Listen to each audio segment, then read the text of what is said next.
পদ্মা সেতু হয়ে ঢাকা খুলনার নতুন রুটে ট্রেন চলাচল শুরু হয়েছে। খুলনা থেকে পদ্মা সেতু হয়ে পৌনে 4 ঘন্টায় ঢাকা এসে পৌঁছায় জাহানাবাদ এক্সপ্রেস।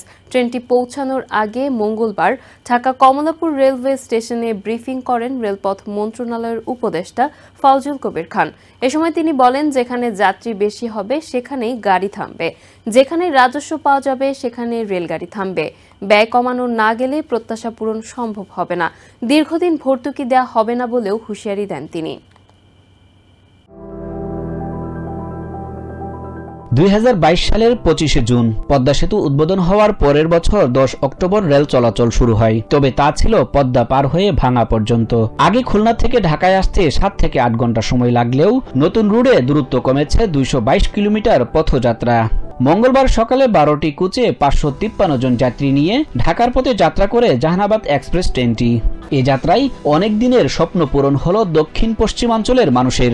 আর প্রথমবার নিজেদের জেলায় ট্রেন দেখে উচ্ছ্বাসিত নড়াইলবাসীরাও। এদিকে পৌনে 4 ঘন্টায় খুলনা থেকে ঢাকায় পৌঁছে খুশি সাধারণ যাত্রীরা। যাত্রীদের স্বাগত জানাতে ও নতুন 2 জোড়া ট্রেন আনুষ্ঠানিক উদ্বোধনের অনুষ্ঠান ছিল কমলাপুর রেল স্টেশনে। জোড়া ট্রেনের একটির নাম জাহানাবাদ, অন্যটি রূপসী বাংলা নামকরণ করা হয়েছে। সোমবার ছাড়া প্রতিদিন সকালে খুলনা থেকে ঢাকার উদ্দেশ্যে ছাড়বে জাহানাবাদ, আর রূপসী বাংলা রাত 8টায় ঢাকা ছেড়ে খুলনায় পৌঁছাবে রাত পৌনে 12টায়। Sajjad Hussain, TVN 24 news desk.